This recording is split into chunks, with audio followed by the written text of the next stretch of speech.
to Log Infinite Chapter 8. So ampere circuital law में जो suggestions किए गए थे वो अगर हम फर्स्ट देखें तो फेराडे ने सजेस्ट किया था कि जो चेंजिंग मैग्नेटिक फील्ड है उससे इलेक्ट्रिक फील्ड प्रोड्यूस होता है. सो इसी तरह से मैक्सवेल ने सजेस्ट किया सिर्फ इलेक्ट्रिक करंट से ही मैग्नेटिक फील्ड प्रोड्यूस हो ऐसा नहीं है, बट जो टाइम वेरिंग इलेक्ट्रिक फील्ड है वो भी मैग्नेटिक फील्ड प्रोड्यूस कर सकता है. सो फेराडे ने क्या बोला था, जो चेंजिंग मैग्नेटिक फील्ड है वो इलेक्ट्रिक फील्ड प्रोड्यूस करेगा. एंड मैक्सवेल का कहना क्या था कि जो चेंजिंग इलेक्ट्रिक फील्ड है उससे भी मैग्नेटिक फील्ड प्रोड्यूस होता है. इसे प्रूव करने के लिए मैक्सवेल ने कैपेसिटर को वेरिंग इलेक्ट्रिक फील्ड के साथ कनेक्ट किया एंड एम्पियर सर्किटल लॉ का यूज किया कैपेसिटर के आउटसाइड में मैग्नेटिक फील्ड प्रोड्यूस करने के लिए. बट इसी टाइम पे मैक्सवेल जो है उसे एम्पियर सर्किटल लॉ में इनकंसिस्टेंसी मिली एंड ये इनकंसिस्टेंसी को देखते हुए मैक्सवेल जो है उसने क्या सजेस्ट किया था कि मैक्सवेल का कहना था कि इसमें एक और करंट जो है वो आ सकता है कि एंड मैक्सवेल जो है उसने एक टर्म दिया कि डिस्प्लेसमेंट करंट जो है उसे हम इसमें ऐड कर सकते हैं कि जिससे करके ये इनकंसिस्टेंसी रिमूव हो जाए. एंड देन मैक्सवेल जो है उसने इक्वेशंस दिए इलेक्ट्रिक एंड मैग्नेटिक फील्ड जो है उसके लिए इक्वेशंस दिए एंड इसे हम बोलते हैं मैक्सवेल्स इक्वेशंस. सो ये मैक्सवेल के जो इक्वेशंस थे उसका एक इंपॉर्टेंट आउटकम ये था कि हमें इलेक्ट्रोमैग्नेटिक वेव्स का पता चला कि इलेक्ट्रोमैग्नेटिक वेव्स यानी कि जिसमें इलेक्ट्रिक एंड मैग्नेटिक फील्ड दोनों कंबाइन में हो. Time varying electric and magnetic field की वजह से इलेक्ट्रोमैग्नेटिक वेव्स मिलती है एंड इसका जो स्पीड है वो लाइट वेव की स्पीड से इक्वल है. सो लाइट वेव का स्पीड अगर हम देखें तो वो क्या है 3 × 10⁸ मीटर पर सेकंड. सो इस तरह से इलेक्ट्रिक एंड मैग्नेटिक फील्ड जो है उसका रिलेशन हमें मिला. 1885 में हर्ट्ज ने इलेक्ट्रोमैग्नेटिक वेव्स को प्रोड्यूस किया लेबोरेटरी में. देन इस टेक्नोलॉजी का यूज हुआ एंड कम्युनिकेशन के फील्ड में रिवॉल्यूशन आया. देन इलेक्ट्रोमैग्नेटिक वेव्स का स्पेक्ट्रम गामा रेज से रेडियो वेव्स तक डिस्क्राइब किया गया एंड जो गामा रेज है उसकी वेवलेंथ का 10⁻⁻12 मीटर है एंड जो रेडियो वेव्स है उसकी वेवलेंथ 10⁻6 मीटर है.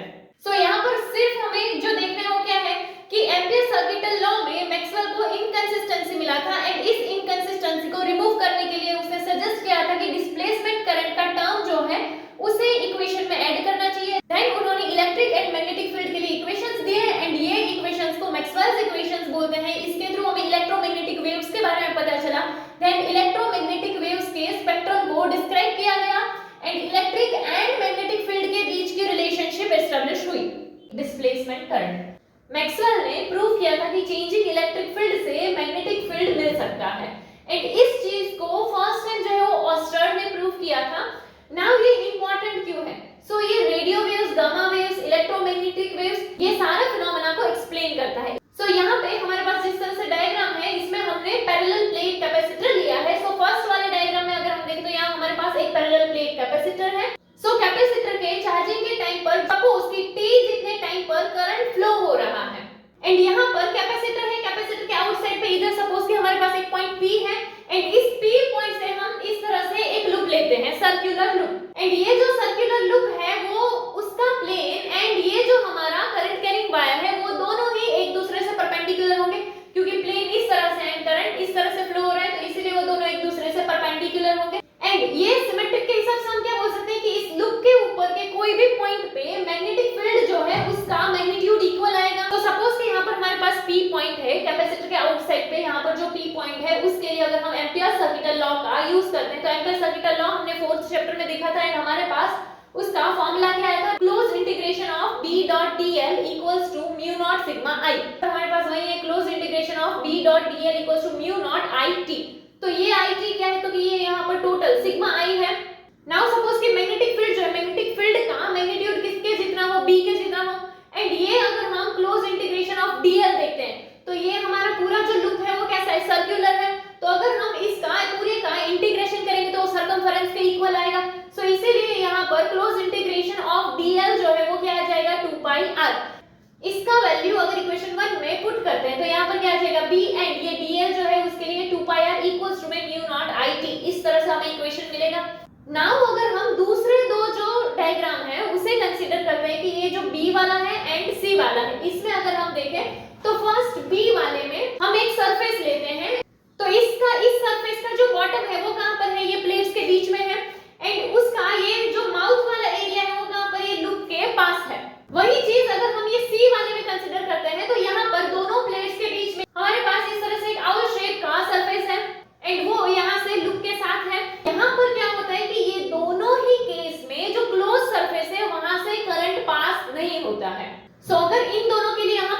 सर्किटल लॉ का यूज करेंगे, B.dl equals to mu naught sigma i के हिसाब से आ जाएगा। एंड यहाँ पर जो हमारा dl का इंटीग्रेशन आएगा वो 2 पाई r आ जाएगा एंड उसका वैल्यू यहाँ पर पुट कर सकते हैं। बट पॉइंट क्या होगा, तो यहाँ पर करंट फ्लो ना होने की वजह से जो सिग्मा i है उसका वैल्यू क्या आ जाएगा, 0। सो अगर हम 0 पुट करेंगे तो यहाँ पर ये टोटल इक्वल टू में क्या आ जाएगा, 0 आ जाएगा। सो दोनों में ही अगर हम राइट हैंड साइड देखते हैं तो वो डिफरेंट आ रही है। जैसे यहाँ पर तो ये 0 ही हो गया, बट यहाँ पर म्यू नॉट आई टी हमें मिल रहा है। सो हम क्या बोल सकते हैं कि जो कैपेसिटर के लिए हमें आउटसाइड एंड इनसाइड के लिए जो मैग्नेटिक फील्ड का वैल्यू मिल रहा है वो डिफरेंट है। कि कैपेसिटर के आउटसाइड के लिए हमें जो मैग्नेटिक फील्ड मिल रहा है वो कैसा है, नॉन जीरो है। वहीं अगर हम कैपेसिटर के इनसाइड के लिए मैग्नेटिक फील्ड का वैल्यू देखते हैं तो वो 0 है। सो ये दोनों चीजें एक दूसरे से अपोजिट आई, यानी कि ये दोनों कॉन्ट्राडिक्ट कर रही है एंड ये कॉन्ट्राडिक्शन एम्पियर सर्किटल लॉ का यूज करके आया है। सो हम क्या बोल सकते हैं कि एम्पियर सर्किटल लॉ में कोई टर्म मिसिंग है कि कैपेसिटर के आउटसाइड एंड इनसाइड वाले में हमें मैग्नेटिक फील्ड का वैल्यू डिफरेंट मिल रहा है। नेक्स्ट, अभी लास्ट में हमने देखा था कि कैपेसिटर में इनसाइड एंड आउटसाइड के लिए हमें मैग्नेटिक फील्ड का वैल्यू डिफरेंट मिल रहा था जब हम एम्पियर सर्किटल लॉ का यूज कर रहे थे। सो इस लॉ में हमें कुछ करेक्शन की जरूरत है। सो सपोज हम क्या सोचते हैं कि जो हमारा पैरेलल प्लेट कैपेसिटर है उसमें प्लेट्स का जो एरिया है वो क्या हो, A एंड उसका जो चार्ज है वो हो Q। सो इसमें दोनों प्लेट्स के बीच में हमें ऐसे इलेक्ट्रिक फील्ड जो है वो देखने को मिलेगा एंड दोनों प्लेट्स के बीच में जो इलेक्ट्रिक फील्ड है वो हमें क्या मिलेगा, E equals to sigma upon epsilon naught. ये फॉर्मूला हमने सेकंड चैप्टर में देखा था कि जो पैरेलल प्लेट कैपेसिटर हो तो उसके बीच वाले एरिया में इलेक्ट्रिक फील्ड जो है वो हमें इस फॉर्मूला से मिलेगा। सो यहाँ पे E इक्वल्स टू क्या आ जाएगा, sigma by epsilon naught and यहाँ पर सिग्मा जो है वो क्या है, surface charge density. And first chapter में हमने सरफेस चार्ज डेंसिटी का फॉर्मूला देखा था। सो उसका फॉर्मूला क्या था, sigma equals to Q by A। So यहाँ पे सिग्मा की जगह हम क्या डाल देते हैं, Q अपॉन में A एंड यहाँ पर जो एप्सिलॉन नॉट था वो। सो ये हमें इलेक्ट्रिक फील्ड के लिए फॉर्मूला मिल गया, ऐसा बोल सकते हैं। एंड ये जो इलेक्ट्रिक फील्ड होगा वो हमारा जो क्लोज्ड लूप है उसके परपेंडिकुलर में होगा। सो यहाँ पर जो हमारा लूप है उसके साथ जब इलेक्ट्रिक फील्ड है तो कोई ना कोई फ्लक्स भी होगा। लाइक हमने फर्स्ट चैप्टर में देखा था ना कि ऐसे सरफेस है उसमें से पास होने वाला ऐसे इलेक्ट्रिक फील्ड, उससे हमें फ्लक्स मिलता है। यहाँ जो इनसाइड में जो क्लोज्ड लूप है उसके लिए हम गॉस लॉ का यूज करके फ्लक्स फाइंड कर सकते हैं। सो फ्लक्स का फॉर्मूला क्या था, phi equals to EA cos theta and यहाँ पर थीटा का वैल्यू जो है क्या आ जाएगा, 0, क्योंकि area vector and electric field दोनों के बीच का एंगल, सो वो 0 आ जाएगा। तो यहाँ क्या आ जाएगा, EA cos 0 का वैल्यू 1 होता है। सो इसीलिए जो फ्लक्स आएगा वो क्या आ जाएगा, EA। सो नाउ यहाँ पे हमें फ्लक्स के लिए जो EA मिला है तो उसमें से इलेक्ट्रिक फील्ड का वैल्यू हम यहाँ से पुट कर सकते हैं। तो इलेक्ट्रिक फील्ड की जगह हम क्या डाल देते हैं, Q अपॉन में A एप्सिलॉन नॉट एंड यहाँ पर ये जो A है वो तो वैसे का वैसा रहेगा। सो A से A क्या हो जाएगा, कैंसिल हो जाएगा। तो हमारे पास क्या आ गया, Q bye epsilon not. Now suppose कि जो कैपेसिटर का चार्ज है वो विद टाइम चेंज हो रहा है। सो विद टाइम चार्ज अगर चेंज हो रहा है तो क्या हमें करंट मिलेगा कि I equals to dq upon dt। So ये जो हमारा इक्वेशन है वो क्या है, phi E इक्वल्स टू में Q upon epsilon naught. So इसको अगर हम with respect to time differentiate कर देते हैं तो यहाँ पर क्या आ जाएगा, d अपॉन में dt एंड यहाँ पर भी आ जाएगा d अपॉन में dt।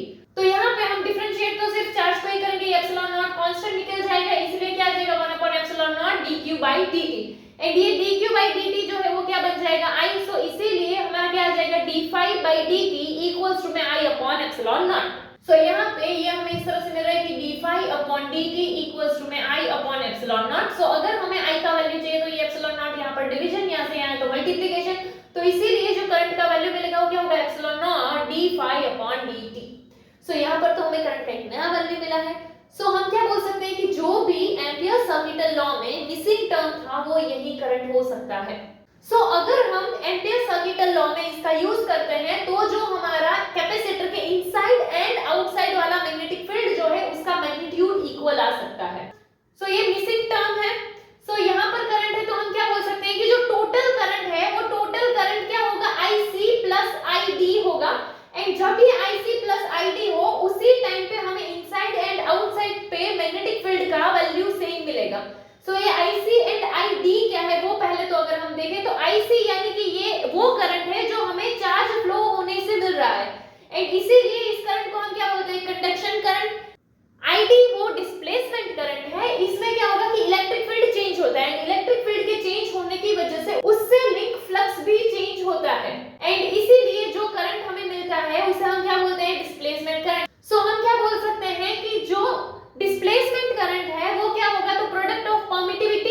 यानी कि epsilon naught and rate of change of electric flux. यहाँ पर वही चीज है कि प्रोडक्ट ऑफ एप्सिलॉन नॉट, ये जो परमिटिविटी है वो, एंड d∅dt यानी कि rate of change of flux, तो ये हमें क्या देता है, डिस्प्लेसमेंट करंट id। सो इसीलिए हम क्या बोल सकते हैं कि जो टोटल करंट होगा उसे हम क्या लिखेंगे, IC प्लस में id के हिसाब से लिखेंगे।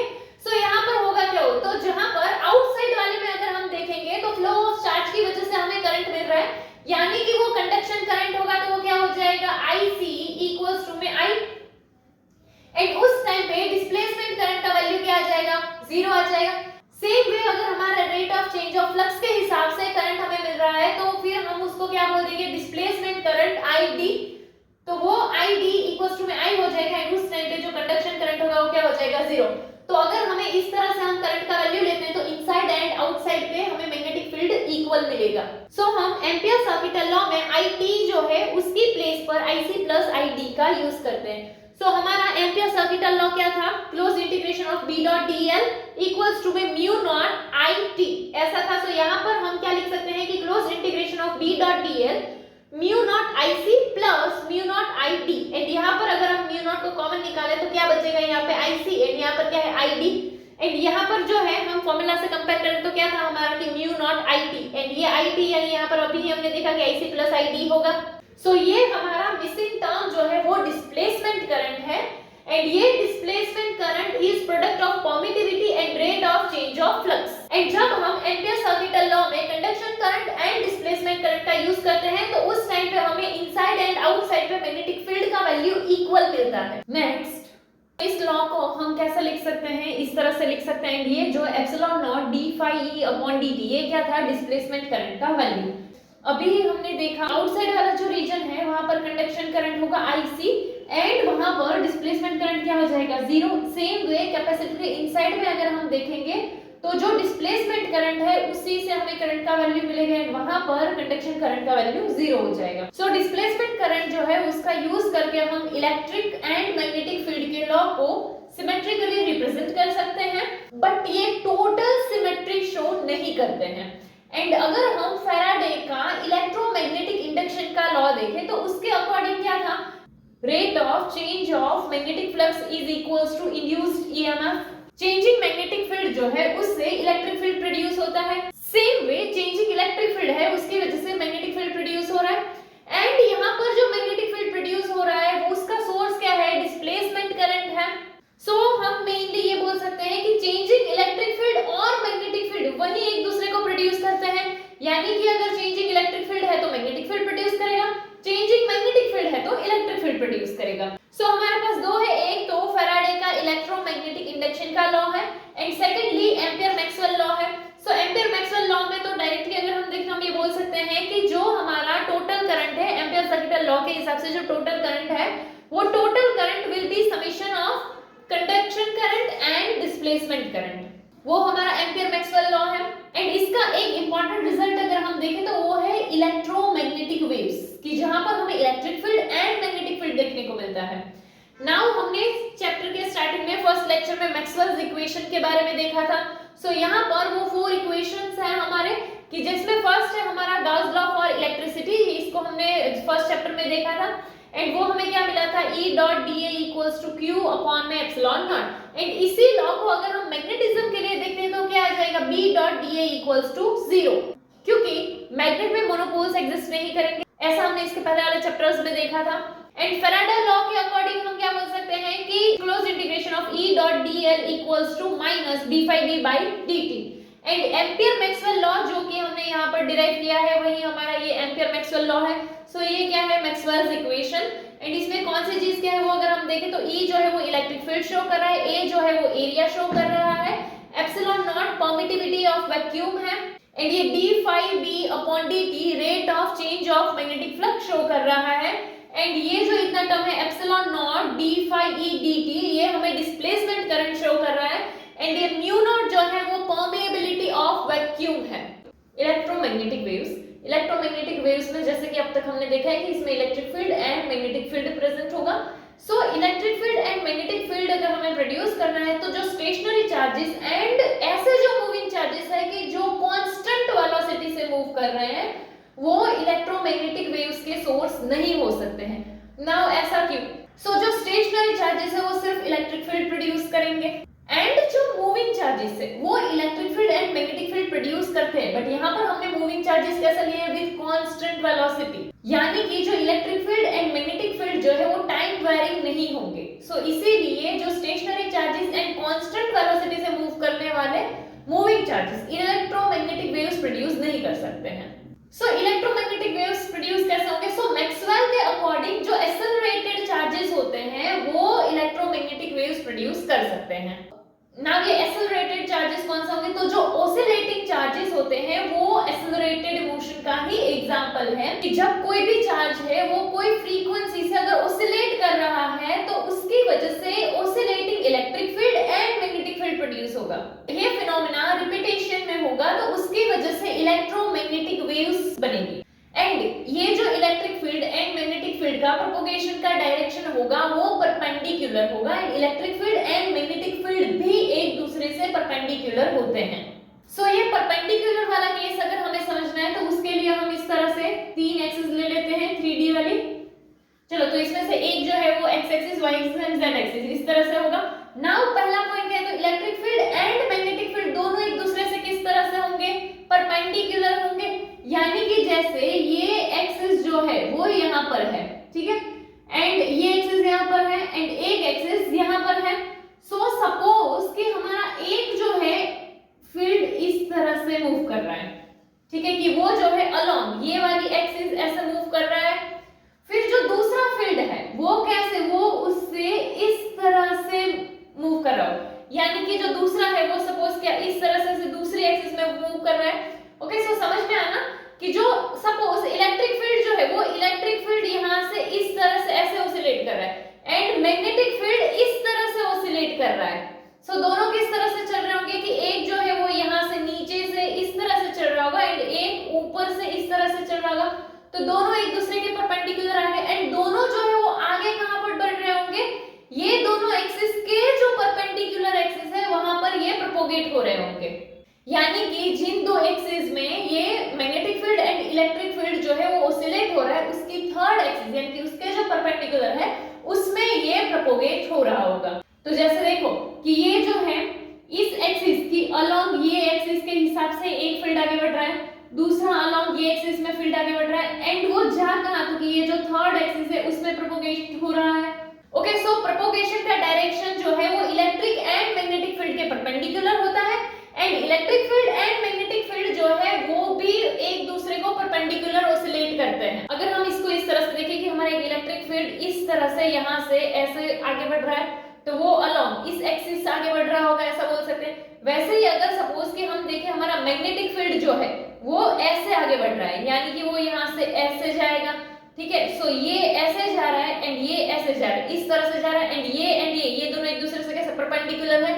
बट ये वेव आगे कहां बढ़ रही थी? जैसे अभी मैंने ऐसे किया तो वो कहां इस डायरेक्शन में जा रही है, यानी कि ये जो थर्ड एक्सिस होगी वहां पर जा रही है, यानी कि ये दोनों एक दूसरे से परपेंडिकुलर थे एंड प्रोपोगेशन भी परपेंडिकुलर में ही हुआ। एंड ये जो इलेक्ट्रोमैग्नेटिक वेव्स की फ्रीक्वेंसी होगी वो जो कोई भी चार्ज ऑसिलेट हो रहा है उसकी फ्रीक्वेंसी से इक्वल होगी एंड ये जो एक्सेलरेटेड चार्ज का एनर्जी होगा उसी एनर्जी से इलेक्ट्रोमैग्नेटिक वेव प्रोपोगेट हो रही होगी। नाउ लाइट जो है, लाइट को हम एज ए इलेक्ट्रोमैग्नेटिक वेव जो है इमेजिन करना बहुत ही ज्यादा आसान है बट इसको प्रैक्टिकली टेस्ट करना बहुत डिफिकल्ट है।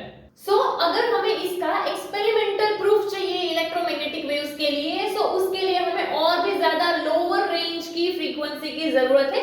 लाइक जिस तरह से हर्ट्ज ने एक्सपेरिमेंट परफॉर्म किया था लोअर रेंज से, उसी तरह से हमें भी लोअर रेंज की फ्रीक्वेंसी की जरूरत है। नाउ हर्ट्ज के सक्सेसफुल एक्सपेरिमेंट के बाद जगदीश चंद्र बोस ने शॉर्टर वेवलेंथ वाली इलेक्ट्रोमैग्नेटिक वेव्स को प्रोड्यूस किया एंड उसको ऑब्जर्व किया था एंड उनका जो एक्सपेरिमेंट था वो लेबोरेटरी तक कन्फाइंड था।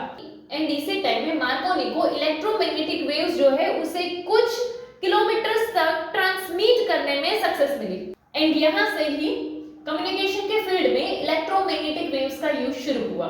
Nature of electromagnetic waves. Now अब तक जो हमने देखा था उसमें क्या था कि इलेक्ट्रोमैग्नेटिक वेव्स में इलेक्ट्रिक फील्ड होगा एंड मैग्नेटिक फील्ड होगा एंड ये दोनों ही एक दूसरे से कैसे परपेंडिकुलर होते हैं एंड जो वेव का डायरेक्शन ऑफ प्रोपोगेशन होता है वो भी परपेंडिकुलर होता है। जैसे कि अगर हम यहाँ पर देखें, हमारे पास जो है इस तरह से 3 एक्सिस है, यहाँ पर ये x एक्सिस है, ये y एक्सिस है एंड ये z एक्सिस है।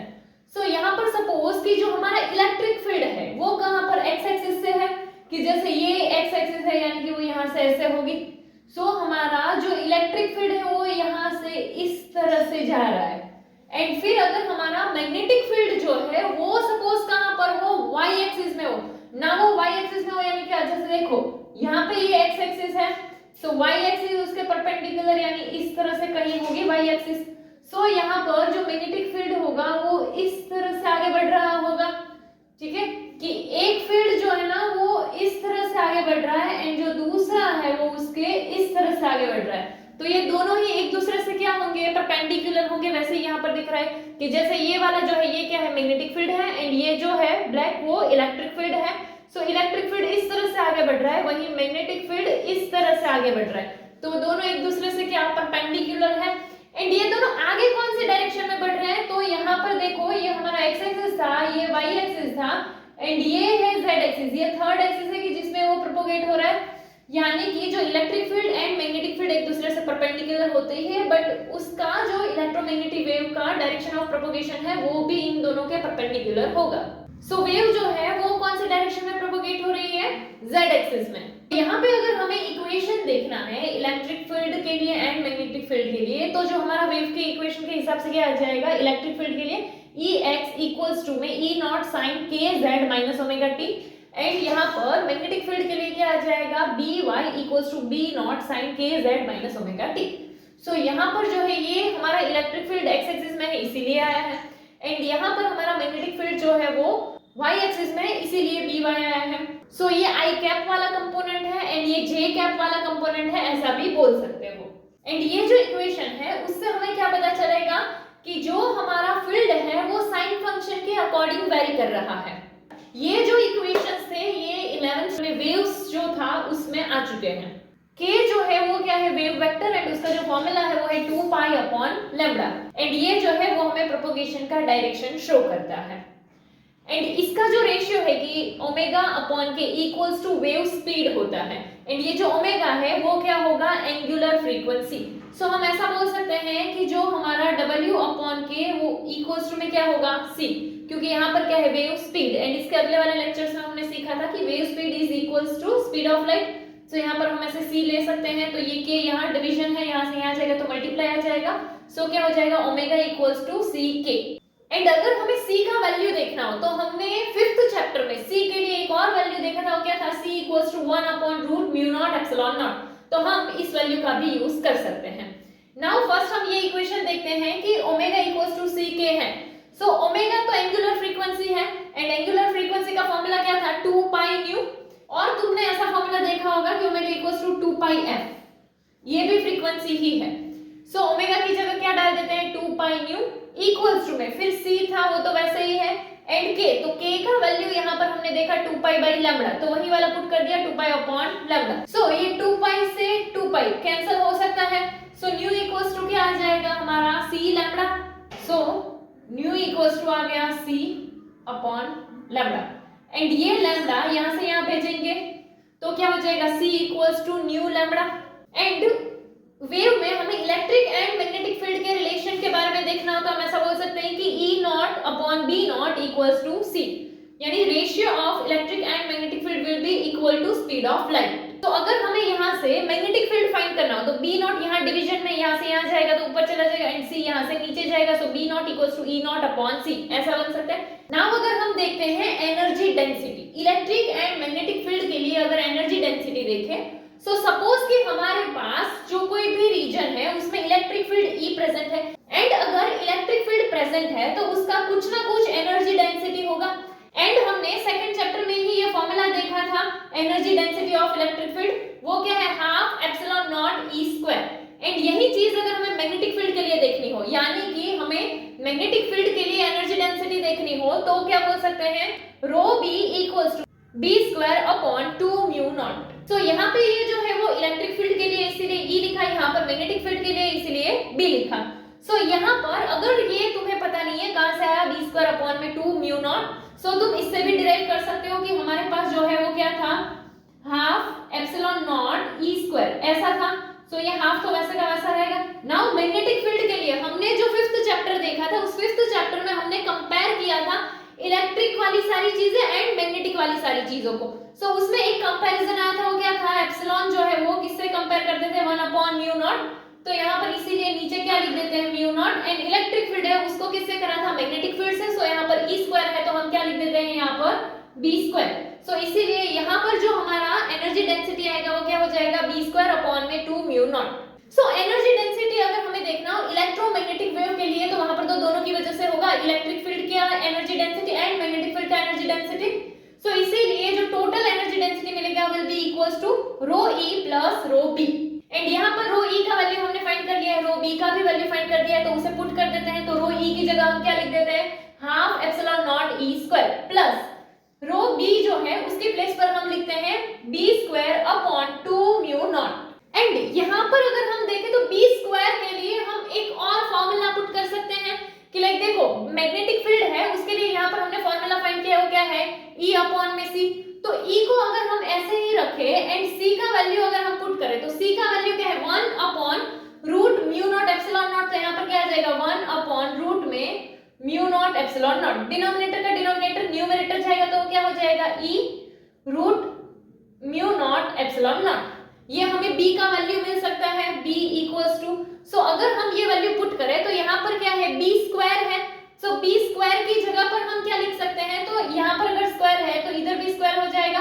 सो वो क्या आ जाएगा, E स्क्वायर μ0 एप्सिलॉन नॉट, क्योंकि यहाँ पे रूट था, स्क्वायर हुआ तो रूट हट जाएगा। सो यहाँ पर ये आ जाएगा E स्क्वायर μ0 एप्सिलॉन नॉट। ये हमें मैग्नेटिक फील्ड के लिए मिला, बट यहाँ पर मैग्नेटिक फील्ड के साथ नीचे क्या है, 2μ0। सो यहाँ पर b स्क्वायर अपॉन 2μ0 है, तो ये हमने b स्क्वायर फाइंड कर लिया है, अपॉन में 2μ0 है, अगर वो पुट करके क्या आ जाएगा, 2μ0, μ0 से μ0 कैंसिल हो जाएगा। तो हमारा आंसर क्या आ रहा है, E square epsilon not upon में 2, यानी उसको 1/2 लिख सकते हैं।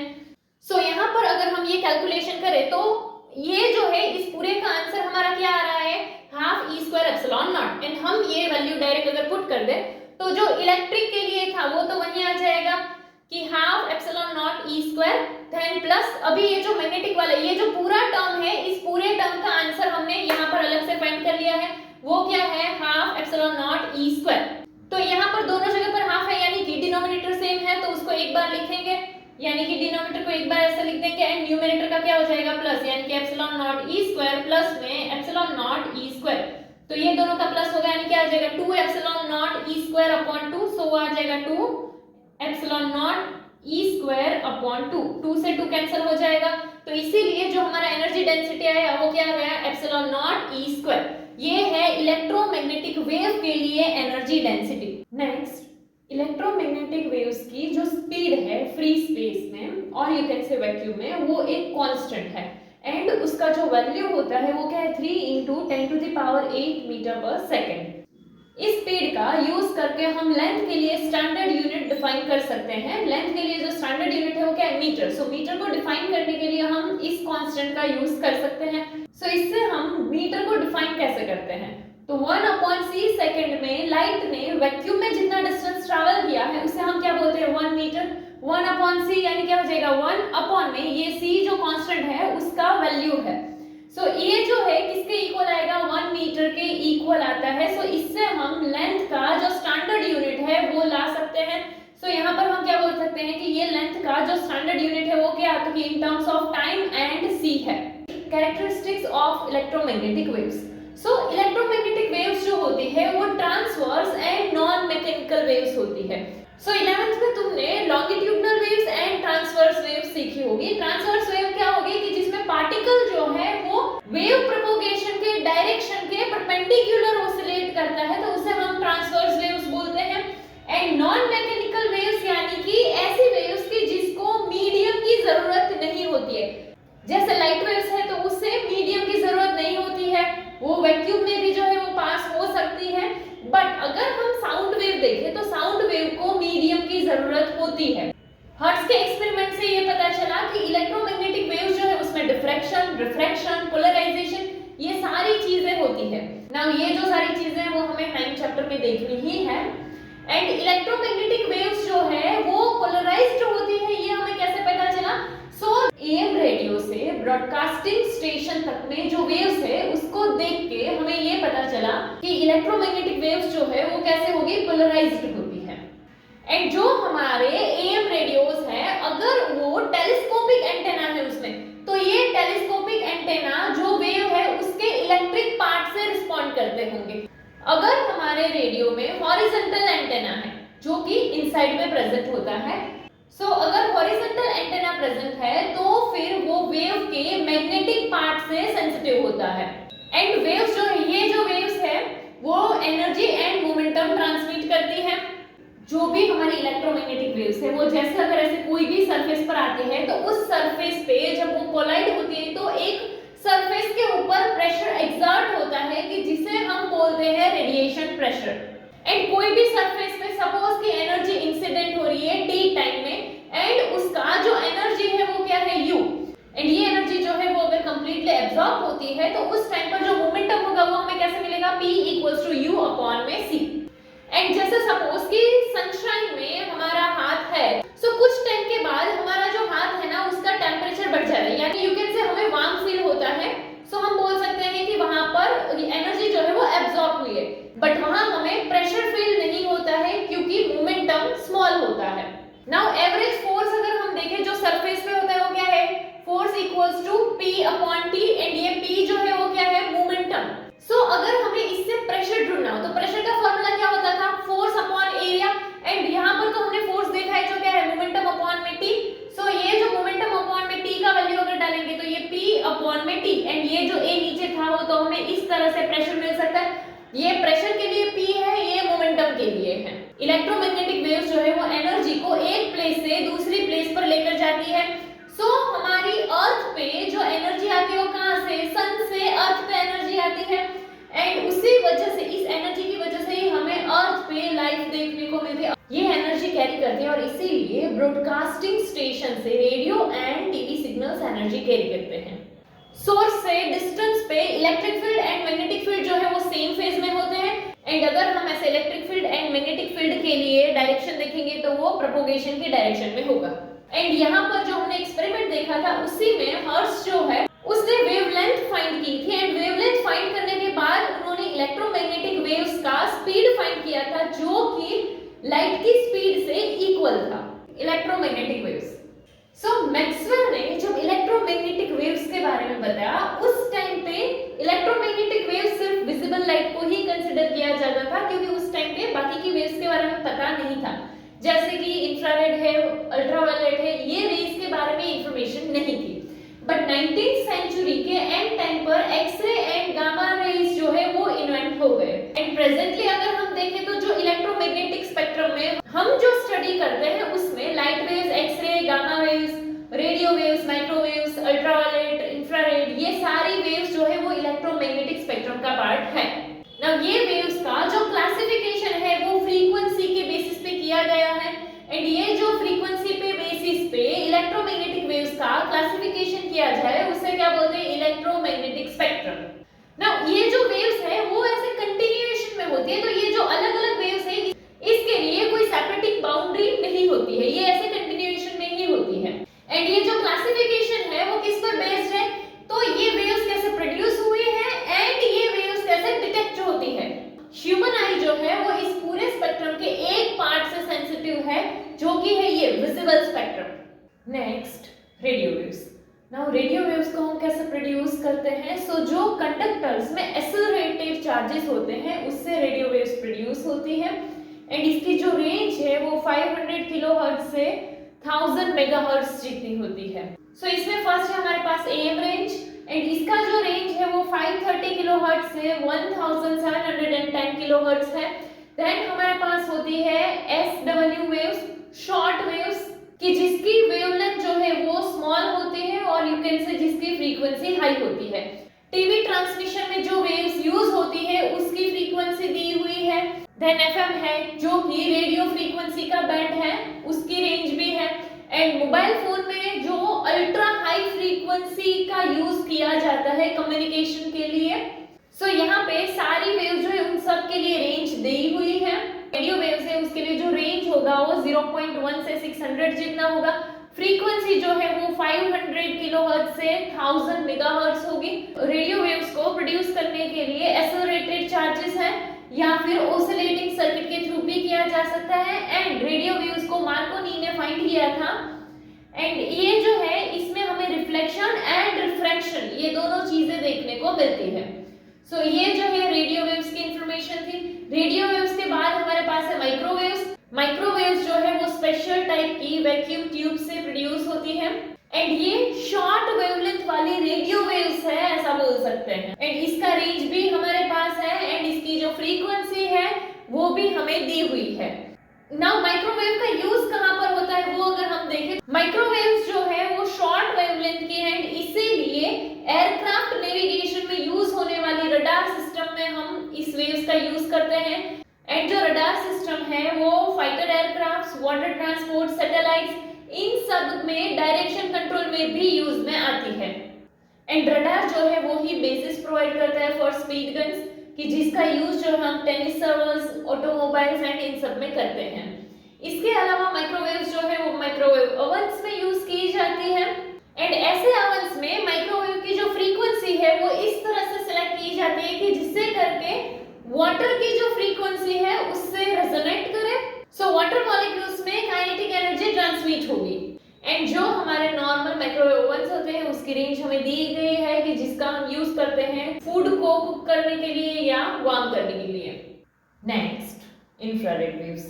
सो इंफ्रारेड वेव्स जो है वो हॉट बॉडीज एंड उनके मॉलिक्यूल्स के थ्रू प्रोड्यूस होती है एंड ये जो है वो इलेक्ट्रोमैग्नेटिक स्पेक्ट्रम में माइक्रोवेव एंड विजिबल रीजन के बीच में आई हुई होती है। एंड ये इंफ्रारेड वेव्स को हम हीट वेव्स भी बोलते हैं। सो इसको हीट वेव क्यों बोलते हैं? कोई भी मटेरियल है तो उसमें जो वाटर मॉलिक्यूल्स प्रेजेंट है वो एब्जॉर्ब करते हैं इंफ्रारेड वेव्स को एंड जब वो इंफ्रारेड वेव्स को एब्जॉर्ब करेंगे इसकी वजह से मॉलिक्यूल्स की काइनेटिक एनर्जी इंक्रीज हो जाती है एंड ये काइनेटिक एनर्जी इंक्रीज होने की वजह से वो हीट होंगे एंड जब वो हीट होंगे तो वो अपने सराउंडिंग में नियर बाय जो भी मॉलिक्यूल्स होंगे उसमें भी ये हीट एनर्जी जाएगी एंड इस वजह से वो आसपास के मॉलिक्यूल्स जो है वो भी हीट हो जाएंगे, इसीलिए इसको हम हीट वेव्स बोलते हैं। अभी इसका यूज कहाँ होता है वो अगर हम देखें तो इंफ्रारेड बल्ब्स जो है उसका यूज होता है फिजिकल थेरेपी में एंड इसी रेज की वजह से अर्थ का एवरेज टेम्परेचर जो है वो मेंटेन रहता है एंड इसके अलावा इंफ्रारेड का यूज जो है वो मिलिट्री पर्पस में एंड एग्रीकल्चर में क्रॉप्स के ग्रोथ को देखने में होता है। इसके अलावा हाउस होल्ड में जो रिमोट स्विचेस है उसके लिए इसका यूज किया जाता है, जैसे कि अगर हम देखें टीवी, वीडियो रिकॉर्डर तो उसमें इंफ्रारेड वेव्स का यूज किया जाता है। Next visible rays. So electromagnetic waves का जो सबसे फेमिलियर फॉर्म था वो है विजिबल रेज एंड ये स्पेक्ट्रम का ऐसा पार्ट है जो ह्यूमन आई से सेंसिटिव है एंड इसकी जो है वेवलेंथ हमें दी हुई है। ऑब्जेक्ट्स जो है वो जो भी विजिबल लाइट इमिट करते हैं या रिफ्लेक्ट करते हैं उससे हमें अपने सराउंडिंग वर्ल्ड के बारे में इंफॉर्मेशन मिलती है एंड हमारी आईज जो है वो ये विजिबल लाइट का जो वेवलेंथ है उसी रेंज से सेंसिटिव है। सो डिफरेंट एनिमल्स जो है उनकी आईज जो है वो ये स्पेक्ट्रम के डिफरेंट रेंज के पार्ट से सेंसिटिव होती है। जैसे कि अगर हम देखें तो स्नेक्स जो होते हैं वो इंफ्रारेड वेव्स को डिटेक्ट कर सकते हैं, वहीं कुछ इंसेक्ट्स हैं कि जिनका रेंज जो है वो अल्ट्रावायलेट तक होता है। सो विजिबल में मेनली क्या था हमारा कि उसका एक रेंज जो है वो देखना एंड ये स्पेक्ट्रम का वो पार्ट है जिसे ह्यूमन आई डिटेक्ट कर सकते हैं एंड ये सबसे फेमिलियर फॉर्म है। एंड विजिबल लाइट जो है कि जो इमिट हो एंड रिफ्लेक्ट होती है ऑब्जेक्ट्स के थ्रू उससे हमें सराउंडिंग वर्ल्ड के बारे में पता चलेगा। देन अल्ट्रावायलेट रेज अगर हम देखें तो अल्ट्रावायलेट वेव्स जो है उसके लिए भी रेंज हमें दिया हुआ है। यूवी रेज जो है वो special lamps and hot bodies के थ्रू प्रोड्यूस की जा सकती है एंड मेनली इसका जो इंपॉर्टेंट सोर्स है वो है sun. Most of the UV radiations जो है वो एब्जॉर्ब हो जाता है ओजोन लेयर में। एटमॉस्फेयर के जो लेयर्स प्रेजेंट है उसमें स्ट्रेटोस्फीयर में ओजोन लेयर प्रेजेंट है कि जिसमें ये यूवी रेडिएशंस एब्जॉर्ब हो जाते हैं। यूवी लाइट जो है लार्ज क्वांटिटी में उसकी ह्यूमंस पर हार्मफुल इफेक्ट होती है। जैसे कि अगर हम देखें तो यूवी रेडिएशंस का ज्यादा एक्सपोजर होगा तो उससे मेलानिन का प्रोडक्शन इंक्रीज हो सकता है कि जिसकी वजह से स्किन में टैनिंग हो सकती है। इसके अलावा जो वेल्डर्स होते हैं वो स्पेशल टाइप के ग्लास गॉगल्स पहनते हैं और और you can say face mask पहनते हैं कि जिसमें ग्लास विंडोज हो। एंड ये वो क्यों करते हैं, ताकि उनकी आईज जो है वो प्रोटेक्ट रहे यूवी रेडिएशन से। एंड इनकी शॉर्ट वेवलेंथ की वजह से यूवी रेडिएशंस जो है इनको नैरो बीम से फोकस करके हाई प्रिसिजन एप्लीकेशंस में भी यूज किया जा सकता है, जैसे कि आई सर्जरीज। एंड यूवी लैंप्स जो होते हैं उसका यूज जर्म्स को किल करने में भी किया जाता है। लेकिन वाटर प्यूरिफायर्स है तो वाटर प्यूरिफायर्स में यूवी लैंप्स होते हैं कि जो कि जर्म्स को किल करते हैं। सो यहाँ पर हमने देखा कि यूवी रेडिएशंस का ज्यादा एक्सपोजर जो है वो हार्मफुल होता है। सो हम ऐसा बोल सकते हैं कि ओजोन लेयर जो एटमॉस्फेयर में प्रेजेंट है वो एक्चुअल में हमें प्रोटेक्ट करता है। सो ये जो है वो एक प्रोटेक्टिव लेयर है एंड प्रोटेक्टिव लेयर है, इसीलिए इसका डिप्लीशन ना हो ये चीज हमें देखनी चाहिए। एंड इसका जो डिप्लीशन है वो क्लोरोफ्लोरोकार्बन गैसेस जो है उसकी वजह से होता है। Next, X-rays. So UV region के बाद इलेक्ट्रोमैग्नेटिक स्पेक्ट्रम में एक्सरे रीजन आता है। एंड हम एक्सरे से फेमिलियर होते हैं उसकी मेडिकल एप्लीकेशंस की वजह से। एक्सरे प्रोड्यूस करने का एक कॉमन वे है कि हाई एनर्जी इलेक्ट्रॉन से बम्बार्ड करना। एंड इसके अलावा हम एक्सरे के यूजेस देखें तो उसका जो है मेडिसिन में as a diagnostic tool use होता है। एंड कैंसर ट्रीटमेंट के लिए भी एक्सरे का यूज किया जाता है। बट एक्सरे जो है वो लिविंग टिश्यू को डैमेज कर सकते हैं या डिस्ट्रॉय कर सकते हैं। एंड इसीलिए हमें अननेसेसरी एक्सपोजर को अवॉइड करना चाहिए। Then gamma rays. Gamma rays जो है ये अपर फ्रीक्वेंसी रीजन में है इलेक्ट्रोमैग्नेटिक स्पेक्ट्रम के। एंड गामा रेज जो है वो हाई फ्रीक्वेंसी रेडिएशंस होते हैं एंड ये न्यूक्लियर रिएक्शंस के टाइम पर प्रोड्यूस होते हैं। इसके अलावा जो रेडियो एक्टिव न्यूक्लियाई है वो भी इमिट करते हैं। एंड मेडिसिन में गामा रेज का भी यूज होता है कैंसर सेल्स को डिस्ट्रॉय करने में। नाउ यहाँ पे जो है ये एक इलेक्ट्रोमैग्नेटिक स्पेक्ट्रम में जो वेव्स आती है वो यहाँ पर लिखी हुई है कि जैसे radio waves, microwaves, infrared, visible, ultraviolet, X rays and gamma rays. Now frequency and wavelength के हिसाब से देखें तो एक चीज जो हमें याद रखनी होगी कि फ्रीक्वेंसी एंड वेवलेंथ ये दोनों इनवर्सली प्रोपोर्शनल होते हैं। इनवर्सली प्रोपोर्शनल यानी क्या कि जब कोई एक कम होगा तो दूसरा इंक्रीज हो जाएगा, यानी कि जहां पर वेवलेंथ कम होगी फ्रीक्वेंसी ज्यादा होगी एंड जहां पर फ्रीक्वेंसी कम होगी वहां वेवलेंथ ज्यादा होगी। सो यहाँ पर जब हम रेडियो वेव्स से गामा रेज की साइड जाते हैं तो फ्रीक्वेंसी इंक्रीज होती जाती है। एंड यही चीज अगर हम वेवलेंथ के लिए देखें तो वेवलेंथ क्या होती जाएगी, डिक्रीज होती जाएगी, क्योंकि फ्रीक्वेंसी इंक्रीज होगी तो वेवलेंथ डिक्रीज होगा इनवर्सली प्रोपोर्शनल के हिसाब से। सो सबसे लोएस्ट फ्रीक्वेंसी जो है वो रेडियो वेव्स के लिए होती है, जो सबसे हाईएस्ट हमें मिलेगी वो किसके लिए है, गामा रेज के लिए। यही चीज अगर हम वेवलेंथ के लिए देखेंगे तो अपोजिट हो जाएगा कि रेडियो वेव्स के लिए जो वेवलेंथ होगी वो लॉन्गेस्ट होगी एंड शॉर्टेस्ट वेवलेंथ जो है वो गामा रेज की हुई। सो यहाँ पे क्या हाईएस्ट फ्रीक्वेंसी तो शॉर्टेस्ट वेवलेंथ, वही यहाँ पर क्या हुआ लॉन्गेस्ट वेवलेंथ तो लोएस्ट फ्रीक्वेंसी। अगर हम यहाँ से इस साइड जाएं तो फ्रीक्वेंसी क्या हो रही है हमारी, इंक्रीज हो रही है। एंड अगर हम यहाँ से इस साइड जाएं तो वेवलेंथ क्या हो रही है, डिक्रीज हो रही है। तो ये जो है एरो क्या है कि फ्रीक्वेंसी जो है वो यहाँ लोएस्ट से हाईएस्ट जा रही है एंड